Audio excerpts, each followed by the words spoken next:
This is Imran Amed, founder and CEO of the Business of Fashion, and welcome to BOF Live. On this episode, I am thrilled to have with me a face that I first got to know when I first started sneaking into fashion shows here in London about a decade ago. Lily Cole was an up-and-coming model in those days, and she's gone on to have a career in the fashion industry, but in addition, has become an activist of sorts, has studied at some very, very well-known universities, and has recently published a book, which is called Who Cares Wins? Reasons for Optimism in Our Changing World. And so I'm delighted to have Lily here with us today. Welcome, Lily. Thank you. Thanks for having me. Nice to see you. Nice to see you too. Of course, we're going to talk about your book, but you have such an interesting backstory that brought you into the fashion industry. So I thought we could actually start there and then get to how you decided that writing a book was kind of something that you wanted to do and how it connects back to some of your experiences in fashion. But so to begin with, do you want to just tell us? I'm sure it's, everyone has their origin story, and I'm sure you're tired of telling it, but how did you first get into this weird and wonderful industry? Sure. So I grew up in London, and I was 14 years old, just doing my thing, hanging out with my friends in central London one evening, and a scout from Storm agency called Benjamin Hart came over to me. And he was very good looking. He was a model himself. And so I was very suspicious why this very handsome older man was approaching us.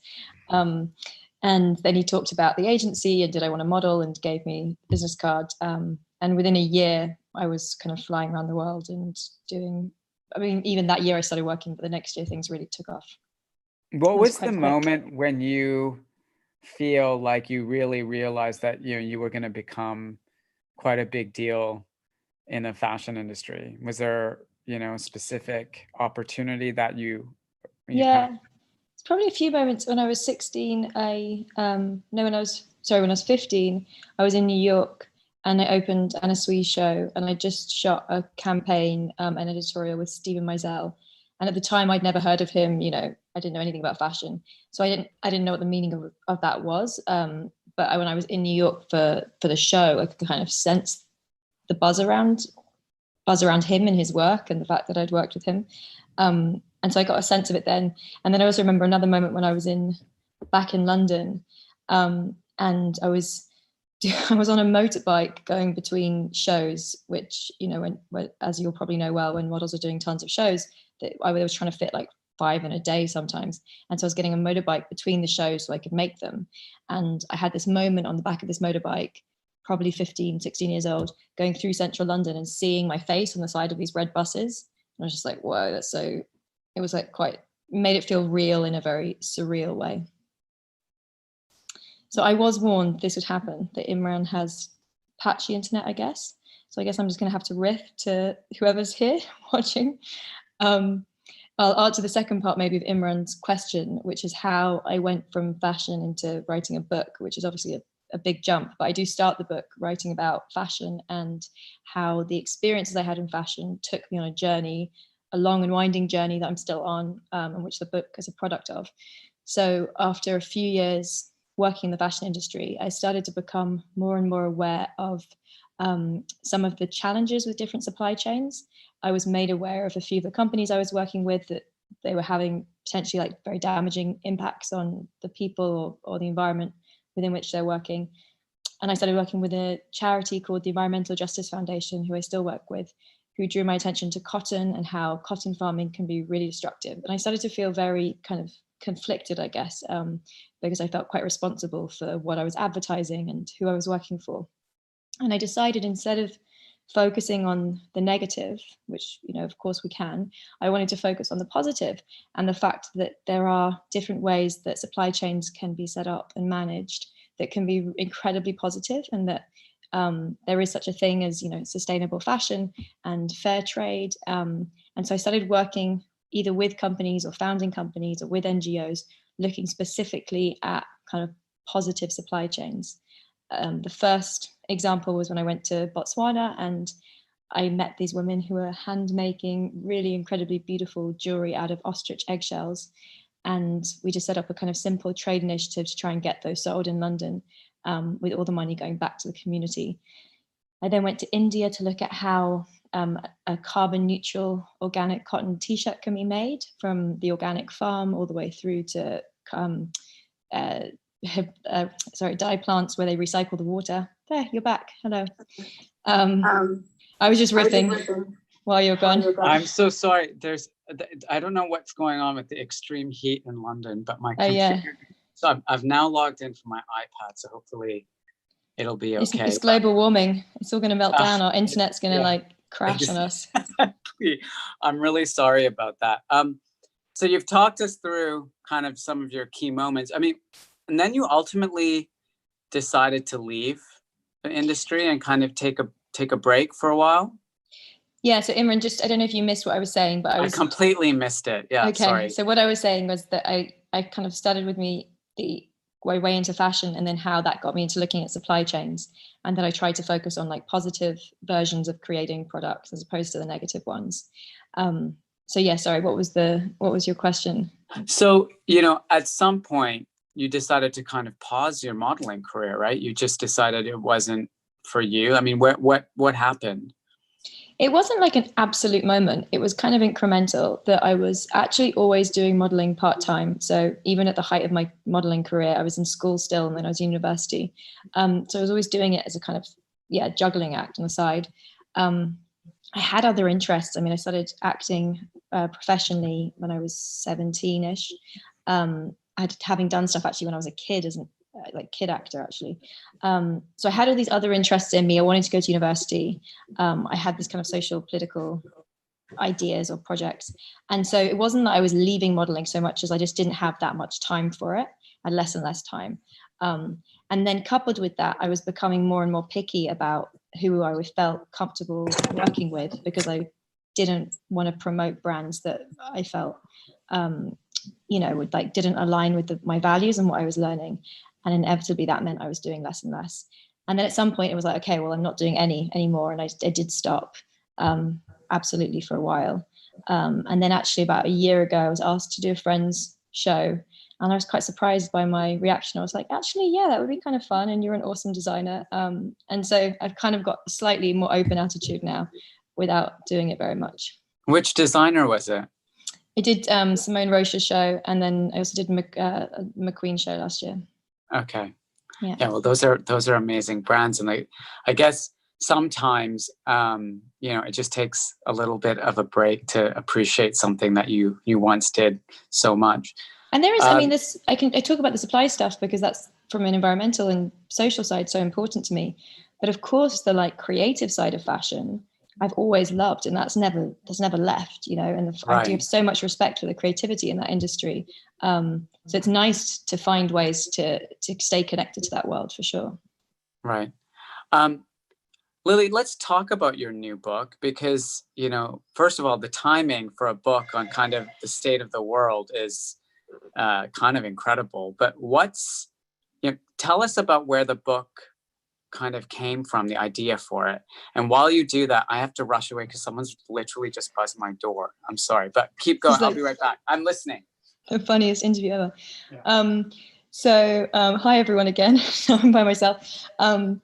So the book, I was asked by Penguin 4 or 5 years ago if I would write about a project I did on the gift economy, where I set up an online platform that was connecting people to trade skills and services peer-to-peer for free, to try and create a kind of community, essentially. Like, how do you drive community, and can we use technology as a tool to drive community? And I started writing about the research and the ideas that went into that project, which was called Impossible. And that became a chapter in the book. But in the process of writing it, I thought, actually, there's a bigger narrative here I want to explore, which is all of the different ways that people are trying to solve problems, all of the different ideas and solutions that we have at kind of our fingertips if we want to think about solving problems, which to me, the gift economy is a really important one, but not the only one. And so I tried to package together a more holistic view of how we can think about positive change. Yeah. I mean, it's the timing, as I said, was pretty incredible because, in the kind of very upfront, you note that, the book is coming out at a time when everyone is starting to think about, how we might reinvent and reset kind of this world that we're living in on so many dimensions. How do you think that, the current context kind of amplifies or makes even more important some of the core messages of the book? I mean, of course I'm biased, right? Because it's my book, but I do genuinely think that the ideas that the book is talking about are so essential to talk about right now. Whether that's my book or other books, it's like we have to be having these conversations. It feels to me that one of the things that's been missing in recent kind of mainstream narrative around COVID is the fact that COVID is a consequence of our environmental situation, very clearly. All the scientists are in agreement about that. 75% now of new infectious diseases are zoonotic. They're passing from animals to humans at an accelerating rate because of the fact there's less and less wild space, there's less and less biodiversity, and because of our intensive animal agriculture systems. So the same structural systemic problems that are causing the climate crisis are also causing things like COVID-19. And to my mind, unless we are brave enough to start thinking about how we address systemic change, we're going to have to keep facing different crises that scientists have been predicting for decades and are still predicting are around the corner. So for me, it feels like an important wake-up call for change. And the good news is, I mean, that's very scary, but the good news is there are lots of trends going in the right direction. There are lots of kind of ideas that I think are very promising, both on a political and a personal level. And in the book, I'm trying to capture a variety of those ideas and solutions. But of course, there are other ones, that I haven't looked at. And to my mind, now is the time to be looking at solutions and saying, okay, we need to recognize we need to make changes. The IPCC, 2 years ago, told all global leaders they had to make massive systemic change within 12 years. Otherwise, we face even more dramatic risks and crises. So we have to accept that reality. We have to think about change. And then let's be positive and focus on the opportunity we have right now and the solutions we have right now to create change. Yeah. It's interesting because there's so much covered in your book, but I could certainly pick up on, as I was, leafing through it, some of the themes that may have come from some of the time that you spent working in fashion. And I thought maybe we could kind of double click on some of those themes. The first one that I wanted to focus on is the chapter that was called The Power of Money. Can we shop our way out of a crisis? And there is actually throughout your book, you're constantly raising the topic of consumerism and, our consumerist culture. So for an industry audience that you're speaking to today, both on the live chat and on the podcast where this will be broadcast later, of people who kind of work in fashion and believe in fashion. I mean, how do we, as people who work in this industry, reconcile that, yes, fashion is part of consumerist culture, but that simply buying more things and, some of the kind of greenwashing and the tactics that some of the brands in our industry use to get people to think that their consumption behavior is okay is actually a bit of a ruse, as it were. I mean, I'm looking at in the book often at different sides of different arguments, and one of the tensions in the book is, can we change the system from within versus do you need to change it from without? So yeah, a lot of the book is kind of hoping we can change it from within. I mean, how can we make capitalism fairer, more sustainable? Can we evolve the existing industries and systems we have?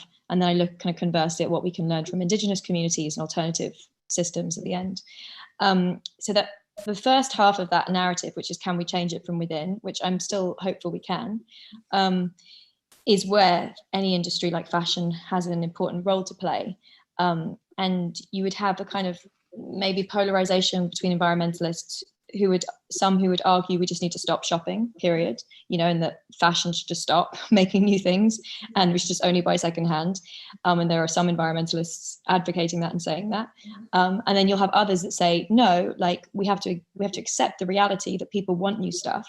And in many cases need new stuff, especially if you're talking about, eyewear, underwear, things that, don't recycle forever.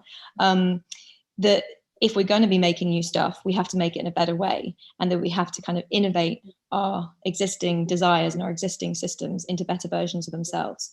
And I try and look at both sides of that debate. And I think probably the real answers will be a combination, that there is a practical need for new fashion, new stuff that we don't want to shut down entirely. So whilst we're making new stuff, can we make it in a better way?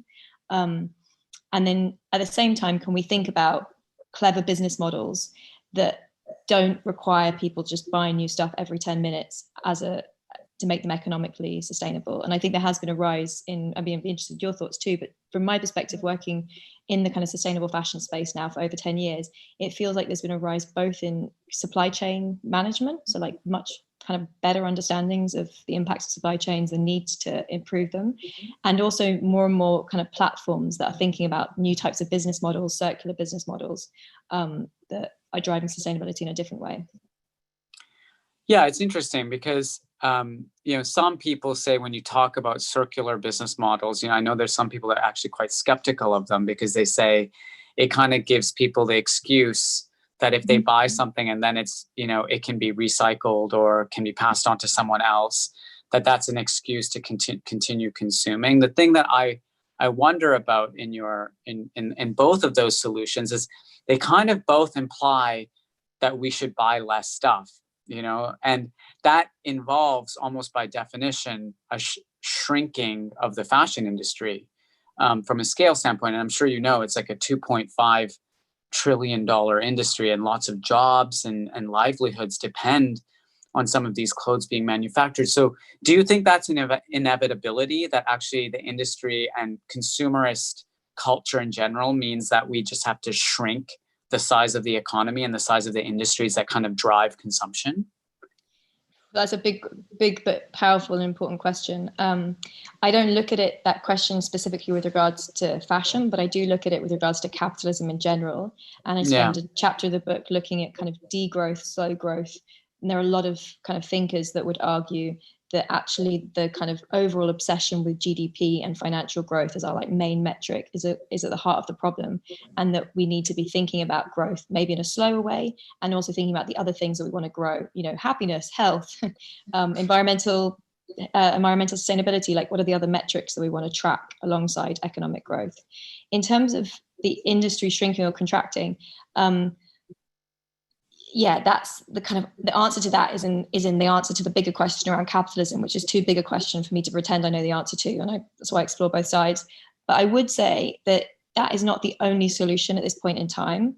That actually how we make things, making them better, like paying more for things, but making them much better quality and making it possible to repair and fix things, and maybe even building repair and fixing into business models, is a way that you can keep that industry in terms of the jobs and the amount, whilst also not destroying the planet, and also, by the way, fucking over loads of people in the supply chains.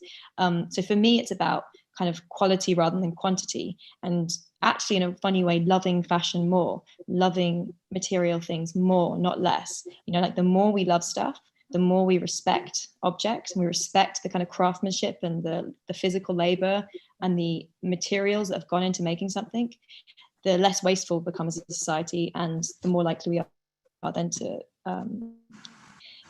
kind of marry those two tension points together.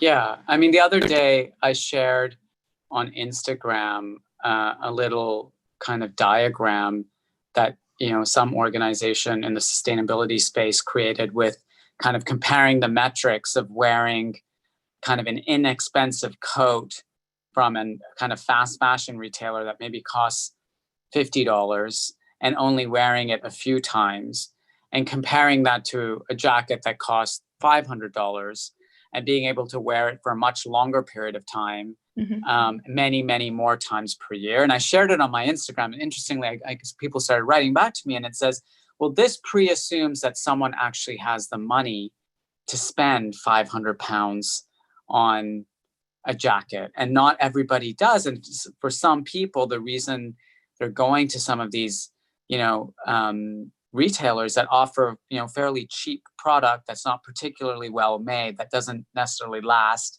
and is not designed for multiple wears over many years, because that's the that's an economic decision for them as opposed to kind of a long-term values-based decision. Yeah, and it's probably one of the most tricky parts of this whole conversation is the reality of the fact that often more sustainable, more ethical choices cost more.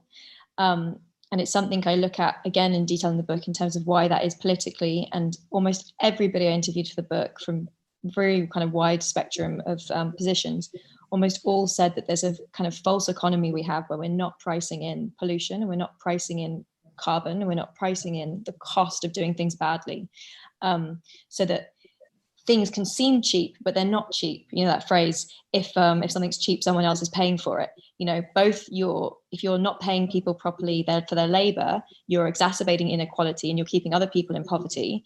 And if you're destroying the environment, somebody else has to pay to clean up that cost. So it's a false economy.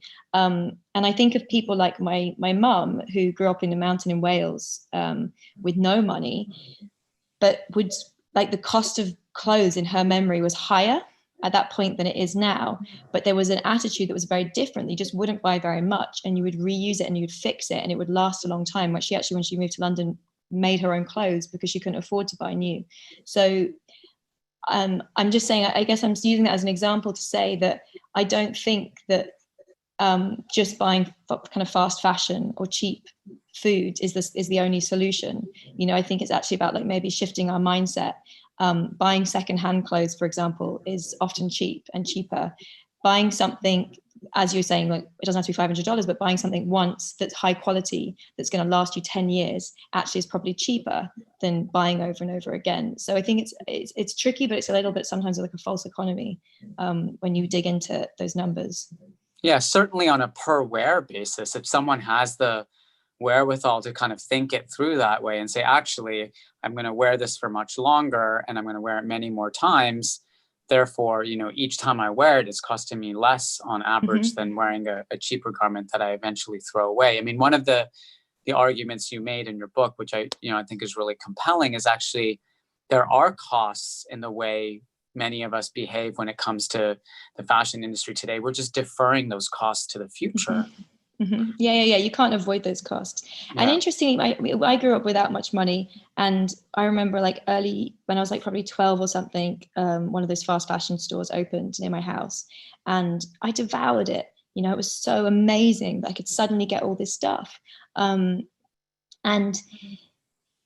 Like, I'm just using that as an example to say, if I'd known at that time, if, like, somebody had shown me what the actual impact of those choices was really having, which I was completely oblivious to, I think I would have made different choices.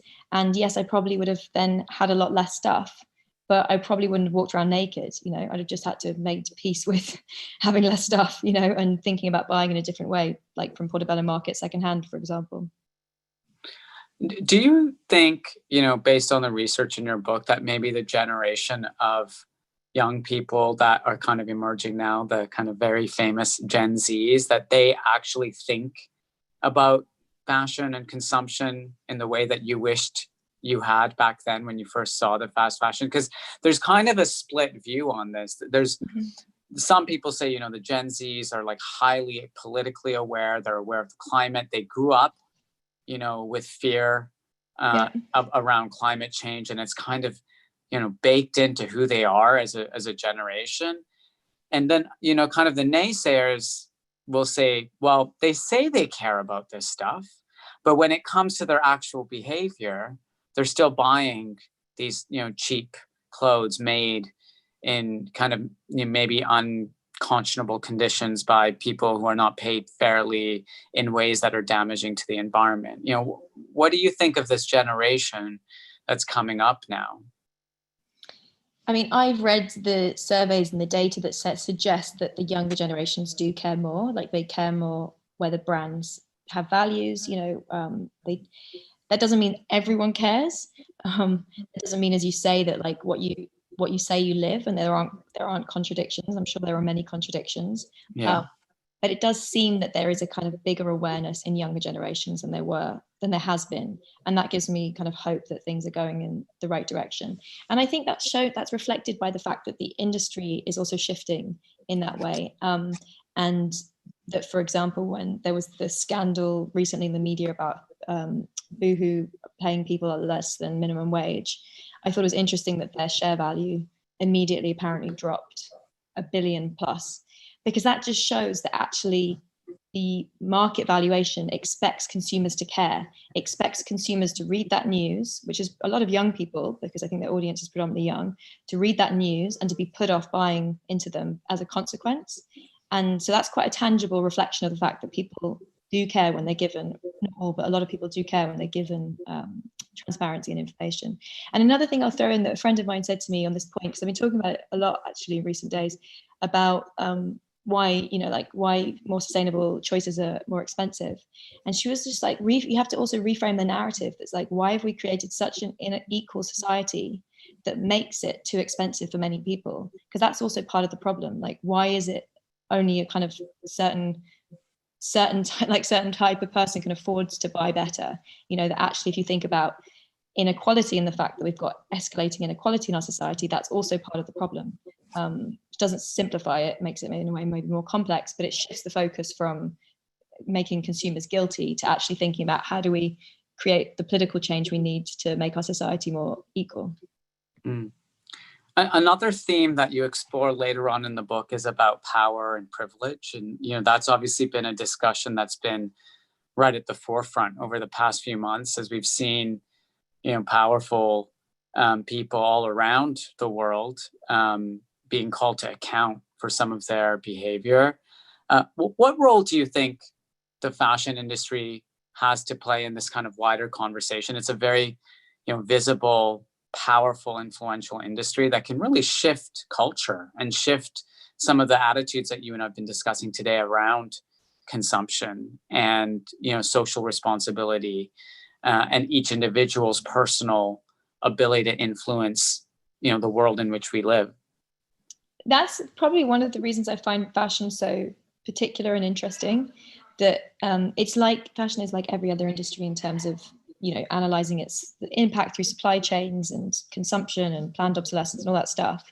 But what's fairly unique about fashion is the other aspect of fashion, which is what's fashionable, i.e. what is the kind of cultural zeitgeist we're part of, that, you know, 100 years ago thought that women shouldn't be showing their ankles and should have tiny waists, or, you know, 500 years ago would kill a woman for wearing a suit, you know.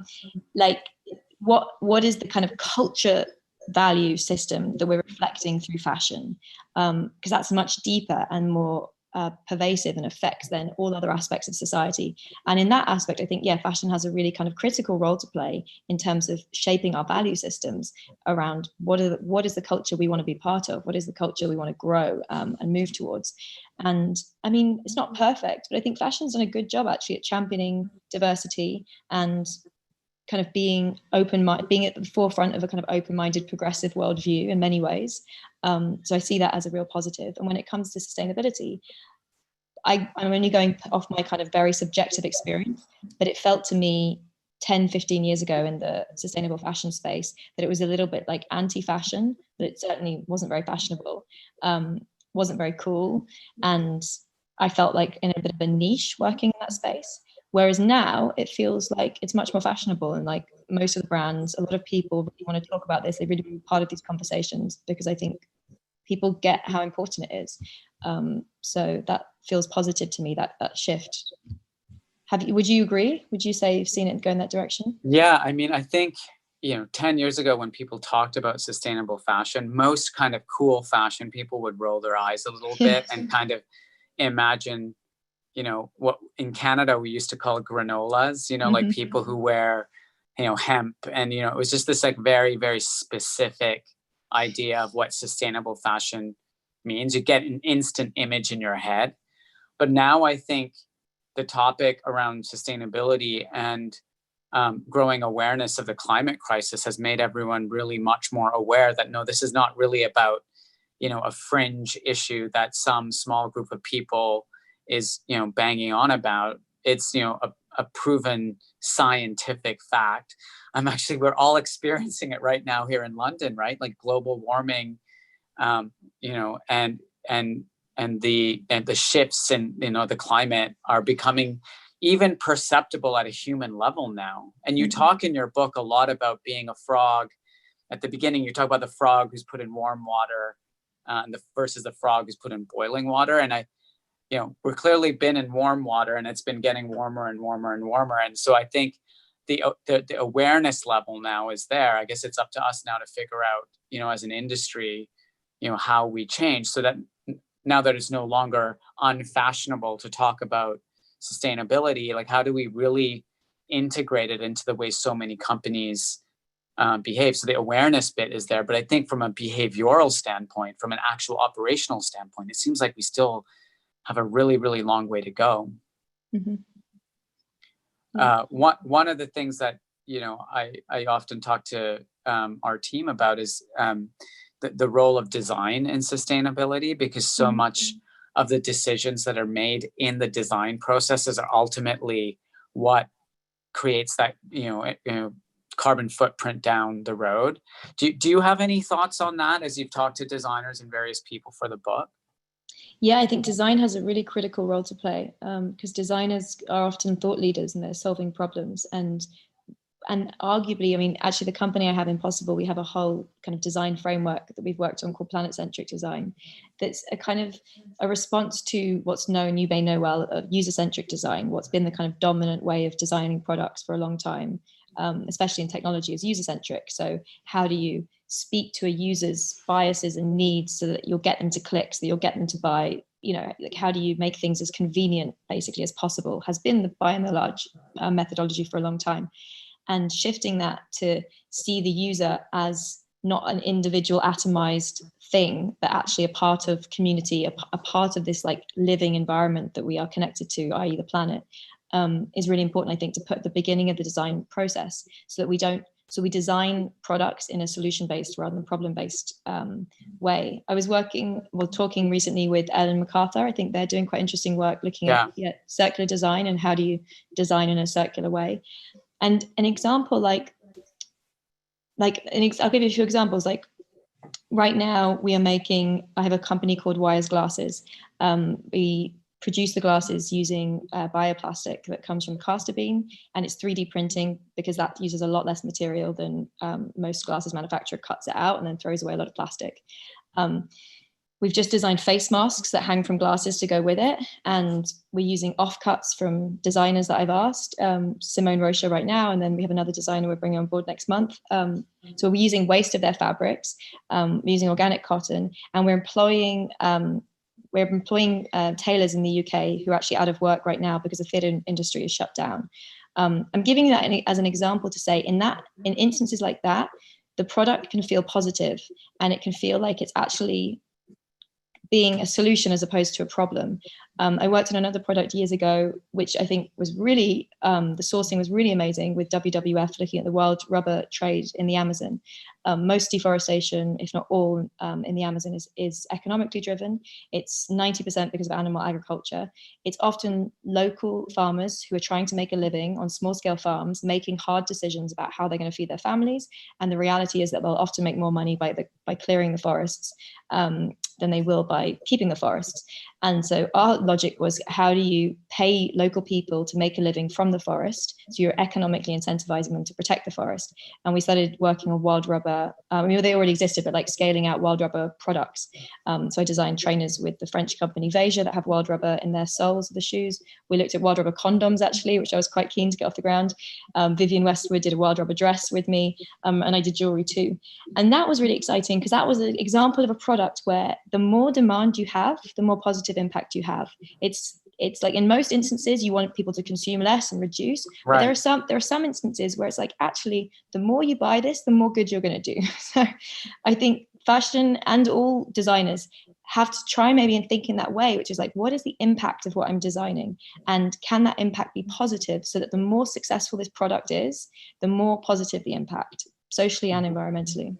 Yeah, it was really great looking at your book, because right on the front cover, it talks about optimism. And I love how it has this kind of solution-focused approach. I thought before we go and open it up to questions, though, I thought I'd ask you one last question, which is just around advice. A lot of people who are watching and listening today they either work in fashion or they want to work in fashion, but they really want to do so in a way that's consistent with their values and some of the themes that we're talking about today. Do you have any advice for people kind of earlier on in their careers who are passionate about this industry, but understand kind of the damage that it can have on, the people and planet, and, how they can engage with an industry in a positive and constructive way?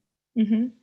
I think the good news is it's a better time than it's ever been, because not only, as we said, is sustainability more fashionable, but actually there are just a lot more options. The glasses I just mentioned, this year is the first year we've been able to do bioplastic lenses, because now there is a manufacturer making bioplastic lenses. That's one example of many, that the supply chains around more kind of mindfully produced products have grown exponentially, and it's much easier now than it used to be. And I'd say, in terms of advice, I mean, it's always great to do something you're passionate about, because anything you try and do usually in life that you care about is hard work. So passion goes a long way. And I think the main thing is just to be really, don't let, what's that phrase? Don't let perfect be the enemy of good. Like, it's impossible to make something perfectly. And I think there needs to be some forgiveness with oneself, that there are going to be some compromises along the way, but really try your best to research and find what is the best possible way you can realize your vision. So that I think that you will feel inspired, and also you're more likely to last as a business, because that's the way that the industry is going. Okay, great. We're going to go to some questions now. If you have a question, please share it in the Q&A box, and we will call on you. Please state your question, your name, and where you're calling from. Our first question is going to be from, I believe it's from Veronica. Let's just see if we can get Veronica up here. Oh, sorry, Vanessa. Vanessa in Oxfordshire. See if we can get Vanessa on the screen here. Hi, Vanessa, you're on mute. Is that better? Yeah. Yes, hi, how are you? Very good, how are you? We are well. Oop, my video just went off. This is like a disaster. Okay. First of all, tell us a little bit about you, Vanessa. What do you do in fashion? And then what's your question for Lily? Yeah, okay. I run a company called Papillon Bleu. We're dedicated in the sustainable space to helping people to do fashion better. So I work on the production backside, fabric sourcing. And I've been doing this since back in 2005. So long before fabric prices are now coming down in the sustainable space. But also we last year started our own regenerative plot of land in India, growing organic cotton and now plant dyeing those fabrics. So yeah, I'm just so happy, Lily, to say hello today. And I think what you're doing is great. Oh, thank you. That's cool to hear you've got a regenerative project. I did a lot, a chapter of the book looks at food, and I spent quite a bit of time looking at regenerative agriculture for food and how it has the capacity to really be a climate solution by drawing down carbon. And of course, I didn't look at it so much in terms of fashion, but of course that applies to any crop. So cotton is, obviously a crop, and there are many others like viscose and yeah. Yes, I was just reading the book.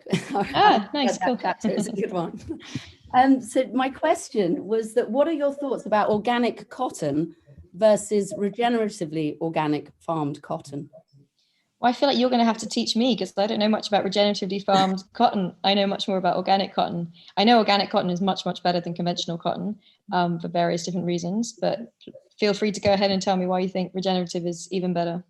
Well, for us, it's about the transparency, the complete sort of farm to fiber, so that at every stage you can be really aware of also what you're paying the community and the farmers.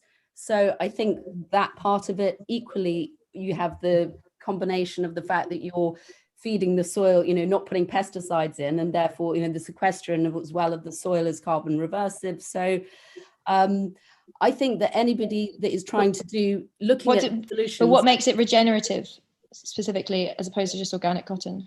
Well, for us, it's the fact we use rainwater rather than irrigation systems, and obviously with cotton being a very thirsty crop, it's the solution to also using the manure from the farmland animals to sort of feed the soils. So yeah, I was interested equally on your thoughts, but I think that whatever anyone is doing, organic or just looking at chemicals in the system, the supply chain, or fair labor, fair trade. I think just being in this space and having a voice, and so that people learn about this rather than just seeing a product and not having any concept of the communities or the true cost behind it. Mm-hmm. I have, it's not actually announced officially yet, but it will be tomorrow that I have a podcast coming out, and the second episode, for anyone who's interested in it, looks quite a bit at animal agriculture in general, but also specifically regenerative agriculture. So you might be interested in that. Yeah, brilliant. Thank you. No worries. Thank you so much, Vanessa, for your question. All right, our next question is from Christopher. So let's just see when Christopher joins us. I've not done this format of Zoom questions before. I like it. Yeah, this is our To meet community. people. Yeah, people could dial in from all over the world. Hello, Christopher. Oh, hello. How are you? Very well. Christopher, tell us a little bit about you and your role in fashion, and then your question for Lily. My name's Christopher McCarthy. I'm an events manager for an investment managers in the city in London. Okay. So I get involved in lots of different events in with lots of different brands. Great. Huge fan of Lily. I did see you speak at the Ivy Club a few years ago about your Pay It Forward, and I just thought it was absolutely fascinating. My question to you is, which big brands do you see making strides forward? So which big corporate fashion brands do you see making strides forward? I'm quite wary. Thank you, by the way. That's very kind of you for saying that. I'm quite wary of naming names, just because I feel like I try and not point anyone out for doing bad, and I also am nervous of like saying this big player is doing a really good job, because that can change and the information can change. But it does seem, I mean, there was a United Nations climate change charter that a lot of the really big companies signed up to, committing to be net zero by 2050 and various other commitments on the way there. You've had a lot of very big brands commit to kind of shift their supply chains towards organic cotton, for example. So I do feel kind of a hope that a lot of the big brands, I mean, like big brands are actually in many ways leading this because they can afford to, because the transition is probably going to be expensive, and also that they have the scale, to make better options cheaper for smaller players. So I feel optimistic. It's the big players are, not all of them, but a lot of them are pushing in the positive direction. Mm-hmm. That's great. Thank you. What about you, Imran? Do you want to throw any names to the mix?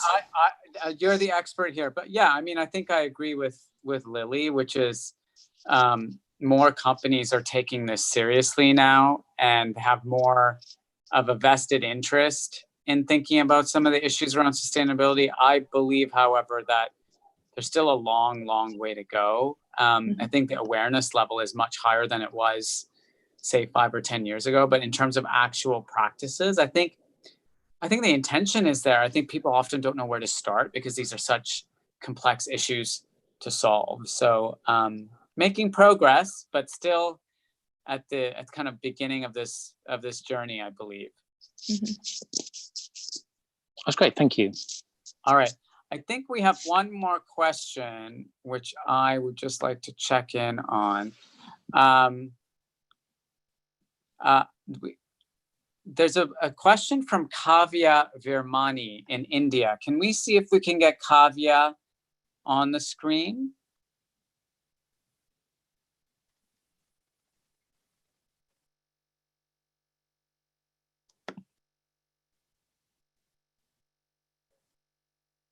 I see Kavya's square. Yeah.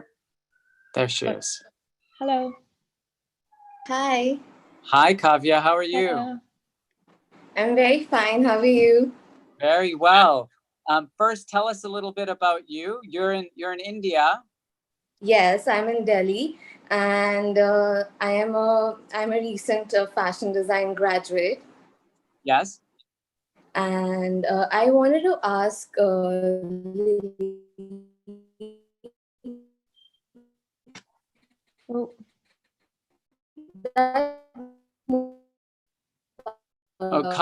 Kavya, you're breaking up.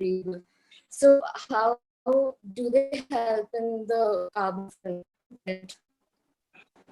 Kavya, maybe turn your video off, because we can't really hear the audio. The reception is. Yeah. See if that was better. Can you hear me? No. Yes, that's better. Yeah.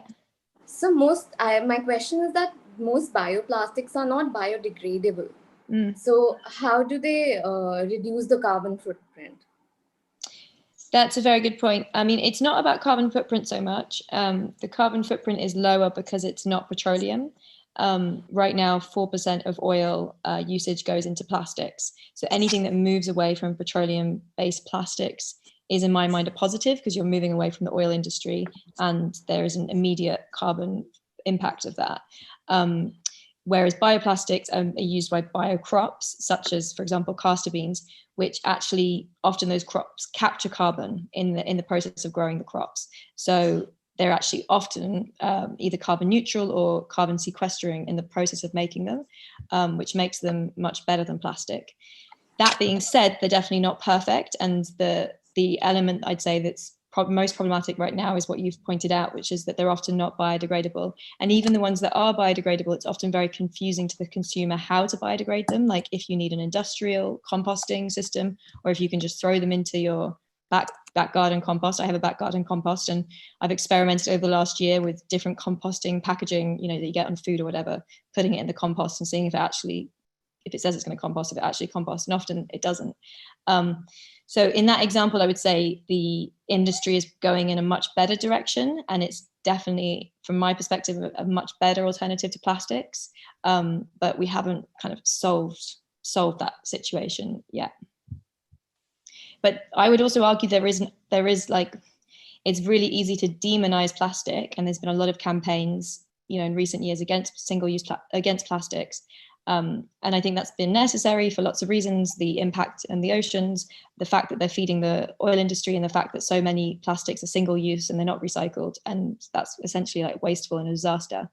All that being said, I do think there's a slightly more nuanced perspective that has to see that there are examples where plastic has been a really positive material for humanity. Healthcare is a really good example. That plastic has lots of properties, which is why it's made it so successful in those industries. And so just saying we're going to absolutely eradicate plastic isn't necessarily viable. What I would say is we need to think about alternative plastics like bioplastics, how to make them without oil. We need to think about using a lot less plastic and moving away from single-use plastic in particular. And then we need to think about end of life and different ways that we could either recycle them, compost them. I think bioplastics are usually recyclable. Actually, I interviewed in the book this really interesting company, Zymogen, who are kind of at the forefront of a movement. There are many other companies and researchers working on to break down plastics, to create enzymes, then microbes that will actually eat plastics and then can produce new plastics. There's a potential that technology might also try and kind of solve some of those issues. Yeah, thank you so much. That's so true. All right, thanks you, Kavya. I think we have time.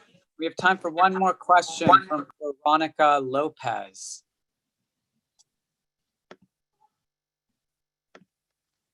Let's see if Veronica joins.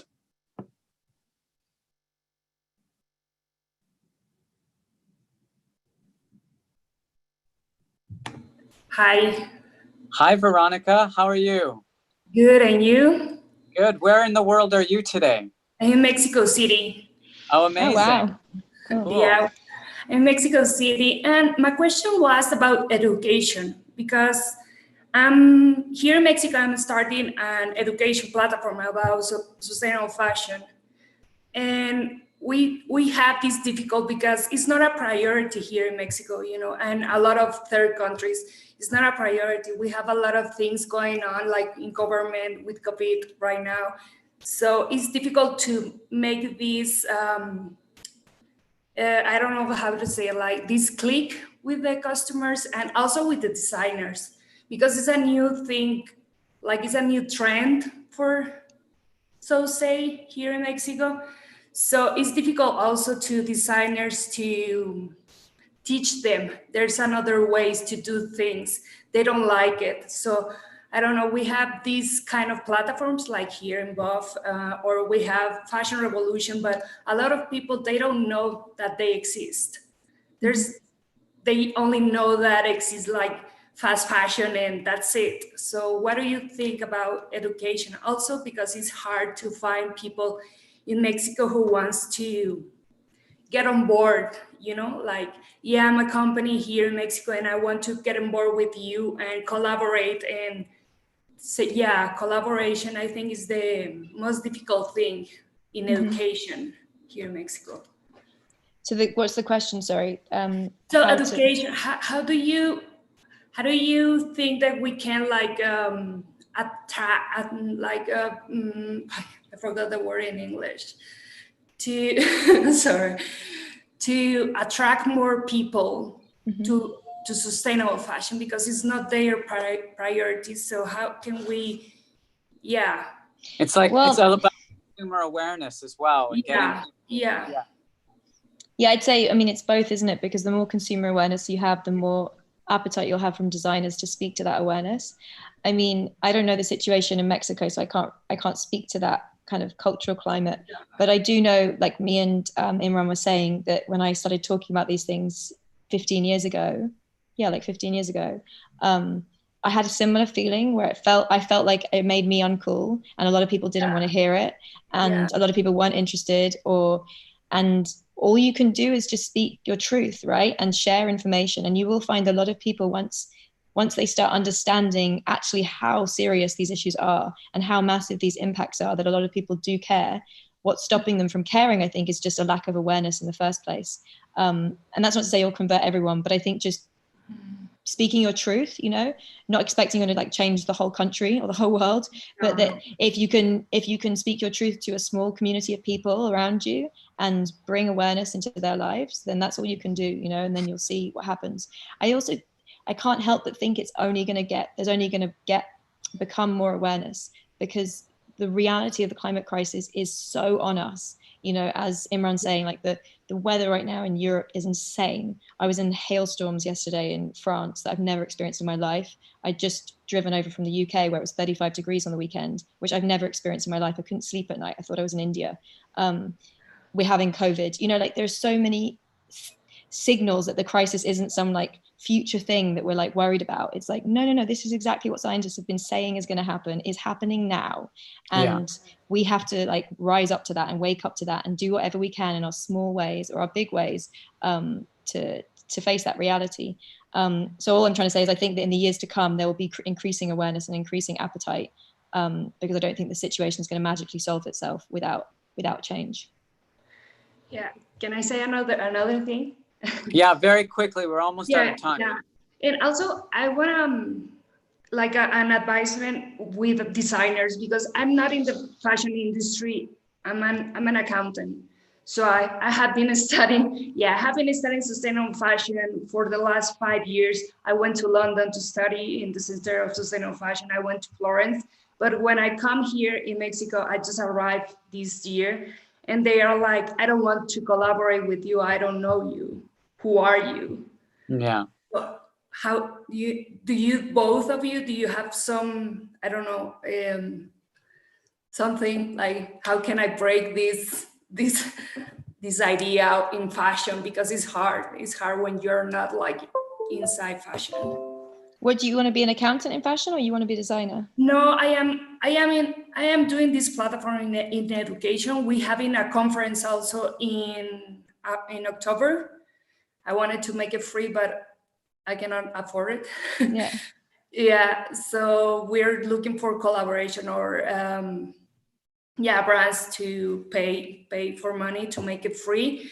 But a lot of people here in Mexico, they are like, no, I don't want to work with you, like, because we don't know you, even that you're doing a good. I mean, I don't know what Imran thinks. It's very hard to give advice without knowing a lot more about what you're doing. If you wanted to email my assistant, hello@lilycole.com, with like more about what you're working on, I'd be happy to look at it and let you know if I have any advice. But I can't. It's probably quite hard in a Zoom call without a lot more information to. Can I have I guess my advice would be, Veronica, that one of the most difficult things in life is hearing people say no. But oftentimes when you're trying to do, and it sounds like this is what you're trying to do, if you're trying to do work that shifts the system, people will reject you a lot. And so I would just say, don't give up, because, you know, that's just, you're going to hear no way more many times. then you're going to hear yes. But if you keep going, and if you really believe in the work that you're doing, eventually you're going to come across someone who says, hey, that's a really interesting idea, you know, and then that person might open a door for you, but you just have to keep going, you know, don't give up. Sounds like what the work you're doing is really meaningful. And if the state of kind of sustainable fashion in Mexico is at the very early stages, you're kind of pioneering things there. So pioneers have to just, like, you know, keep moving and keep trying and keep pioneering. So we wish you the best of luck. And Lily's been very kind to kind of share her assistant's email. So maybe you'll get some more advice from her later. Yeah, well, thank you very much. All right. Best Thanks, of luck. Veronica. Yeah. Best of luck. Thank you, Lily. It's been Pleasure. so nice talking to you. Nice. And I thought that was very good advice at the end. Oh, well, Never give up. I've heard no a lot in my life. So I'm speaking from personal experience, but it was a real pleasure to talk to you. Congratulations on the new book. If anyone was looking for the book, once again, it's called Who Cares Wins? Reasons for Optimism in Our Changing World. It's by Lily Cole. I'm Imran Amed, founder and CEO of the Business of Fashion. Thank you for joining us. Please stay tuned for more episodes of BOF Live. I believe Tim Blanks has some exciting content lined up for later this week, and we have more sessions being revealed for next week. So stay tuned, and thanks again to Lily. Thank you. Thanks so much for having me. Nice to see you.